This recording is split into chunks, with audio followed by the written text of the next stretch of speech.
I'm heading out to a dig in about 12 hours, and I have some time to kill because all my stuff is packed, so I figured I would review some pieces of classic paleoart.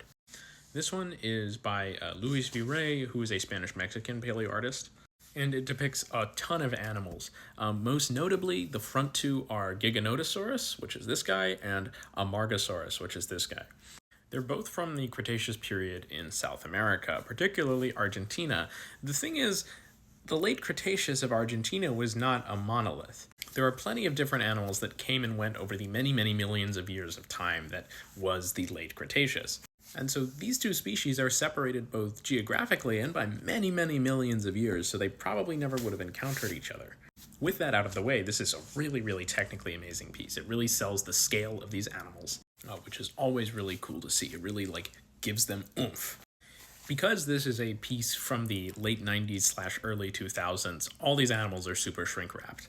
There's obviously muscle tissue around, but you can see there are these big divots in the face of the Giganotosaurus.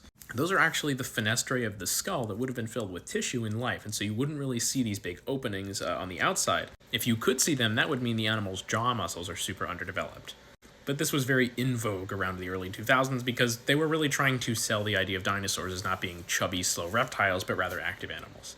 Another thing, speaking of jaw muscles, is this kind of differently colored flange in the inside of the Giganotosaurus's jaw. You wouldn't be able to see that in real life. There's another muscle here called the exoperia that sits outside of the jaw that connects from this sort of spot up here where the scale is, and it wraps around there, and that also helps to pick the jaw up and close the mouth. So, not to toot my own horn, but this is probably a more accurate example of what theropod facial tissues would look like. Obviously no hate to Luis Rey. He's an incredible artist, and there's no way to have known this in the time he did this piece.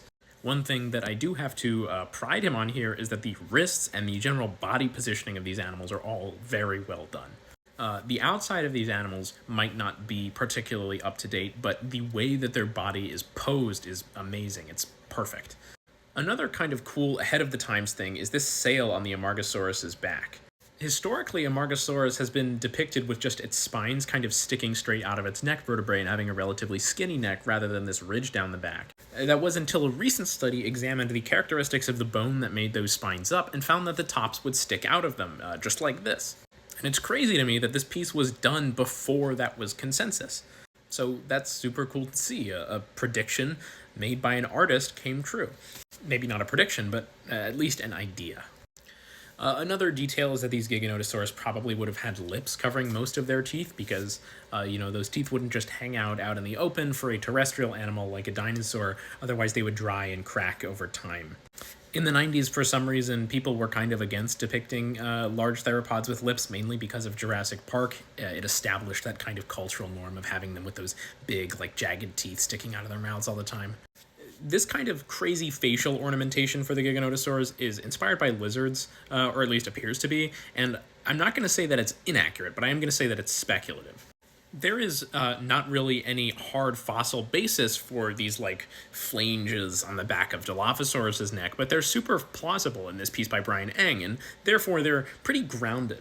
Now, this kind of scutate structure on the front of Giganotosaurus's skull might have been less likely than just sparse feathering on Dilophosaurus, but it's kind of equally backed up by the fossils, if that makes sense. We know that Giganotosaurus's skull probably supported some kind of ornamentation. I tend to be a little bit more conservative when I'm drawing the animal, but I'm never going to dog on a paleoartist for being a little wild and out there. I love C.M. Kozeman's stuff. I'm not going to criticize Luis Rey for doing something similar. So yeah, the only real major inaccuracy I can fault Luis Rey for here is including Amargasaurus and Giganotosaurus in the same painting when they are separated by many, many miles and millions of years.